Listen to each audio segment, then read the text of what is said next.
देशाच्या स्वातंत्र्य लढ्यात 25 सप्टेंबर 1930 साली झालेल्या ऐतिहासिक चिरनेर जंगल सत्याग्रहाचा 94वा स्मृती दिनाचा कार्यक्रम बुधवार दिनांक 25 सप्टेंबर रोजी संपन्न झाला। यावेळी शासकीय इतमामात पोलिसांनी बंदुकीच्या फैरी झाडून हुतात्म्यांना शासकीय मानवंदना दिली। देशाच्या स्वातंत्र्य संग्रामात सविनय कायदेभंग आंदोलनाअंतर्गत देशभरात आंदोलने सुरू होती। इंग्रज भारत छोडोचा नारा देत देशभरात आंदोलनाचा भडका उडाला होता। त्याच वेळी चिरनेर येथेही 25 सप्टेंबर 1930 साली जंगल सत्याग्रह आंदोलन सुरू होते। शांततामय मार्गाने सुरू असलेल्या जंगल सत्याग्रह शेतकरी, आगरी, आदिवासी असे सुमारे 2000 आंदोलक सहभागी झाले होते।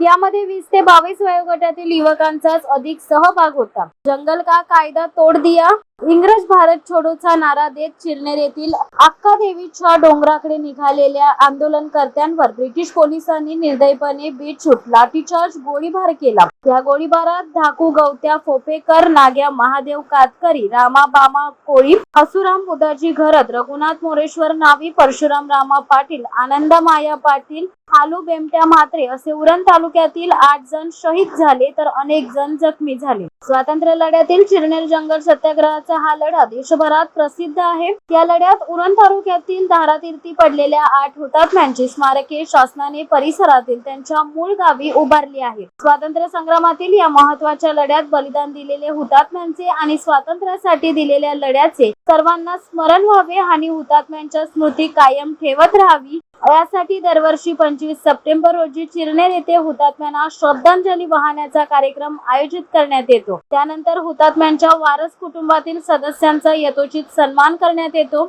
या प्रसंगी खासदार श्रीरंग बारणे, आमदार प्रशांत ठाकूर, माजी आमदार बालाराम पाटील, जिल्हा प्रमुख माजी आमदार मनोहर भोईर, काँग्रेस पक्षाचे जिल्हाध्यक्ष महेंद्र शेठ घरत, उद्योजक पी खार पाटील, उद्योजक राजा शेठ खार पाटील, ईसीपी विशाल नेऊल, उद्योजक जेम म्हात्रे, शेकापचे युवा नेते प्रीतम म्हात्रे, उरण तहसीलदार डॉक्टर उद्धव कदम, कामगार नेते दिनेश पाटील, भूषण पाटील, रवींद्र पाटील, भाजपा जिल्हाध्यक्ष अविनाश कोळी, भाजपा तालुकाध्यक्ष रवी शेठ भोईर, उपजिल्हा प्रमुख नरेश रहाळकर, गटविकास अधिकारी समीर वाठरकर, उरण पोलीस निरीक्षक राजेंद्र मिसाळ, चिरनेर सरपंच भास्कर मोकल, उपसरपंच सचिन घबाडी, माजी जिल्हाध्यक्ष अतुल भगत, शेकापचे नारायण घरत, माजी सभापती नरेश घरत, माजी उपसभापती शुभांगी पाटील, मनसेचे जिल्हाध्यक्ष संदेशभाई ठाकूर, तालुका प्रमुख संतोष ठाकूर, सामाजिक कार्यकर्ते संतोष पवार, मेधाताई आदी मान्यवर सह विविध पक्षांचे पदाधिकारी, कार्यकर्ते, ग्रामस्थ, शासकीय अधिकारी उपस्थित होते। या कार्यक्रमाचे प्रास्ताविक सरपंच भास्कर मोकल यांनी केले तर सूत्रसंचालन राजेंद्र भगत यांनी केले। या कार्यक्रमाचे औचित्य साधून चिरनेर गावच्या विकासासाठी योगदान देणाऱ्या पी खार पाटील कंपनीचे संचालक पी खार पाटील, राजा शेठ खार पाटील, समीर खार पाटील, सागर खार पाटील यांचा खासदार श्रीरंग बारणे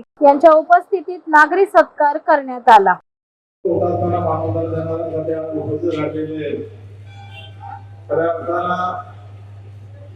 या पुरा पंचवर्षीय ग्रामस्थ बंधवांनी 94व्या स्मृतिदिनानिमित्त आज सरपंचांनी जी काही या ठिकाणी मागण्या केल्या त्या मागण्यांना आम्ही नक्कीच तुमच्या मागण्याचा विचार करू। पण त्याचबरोबर या परिसरामध्ये जे हुतात्मे ज्या गावात हुतात्मे झालेले आहेत त्या हुतात्म्यांच्या गावांना सुद्धा काहीतरी आपल्याला हुतात्मा स्मारकाच्या सभोवताली सुशोभीकरण करणे, हुतात्मा स्मारकाच्या जागेमध्ये कोणी अतिक्रमण करणे, त्यांना पूर्णपणे कंपाऊंड करणे आणि त्याचबरोबर त्या स्मारकाचं पावित्र्य राखावं म्हणून तिथे कुठल्याही प्रकारचा अनुचित प्रकार होऊन ती ग्रामस्थांची जबाबदारी असायला पाहिजे। कारण आज या ठिकाणी आपण सर्व हयात आहोत, त्या हुतात्म्यांच्या बलिदानामधून आहोत, त्याची जाणीव प्रत्येक माझ्या उरणच्या नागरिकाला असणं हे अतिशय गरजेचं आहे।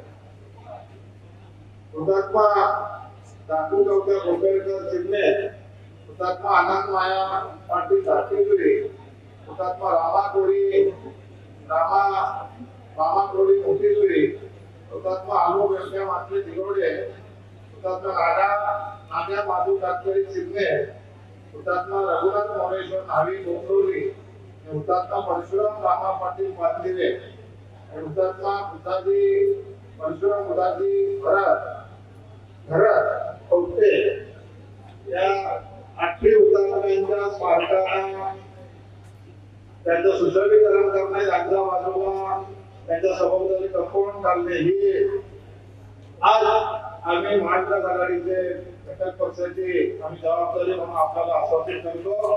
शिवसत्ता टाइम्स न्यूज ब्युरो उरण. दे धडक बेधडक वृत्त देणाऱ्या आपल्या शिवसत्ता टाइम्स न्यूज चॅनलला लाल बटन दाबून सबस्क्राईब करा आणि बेल आयकॉनला क्लिक करायला विसरू नका.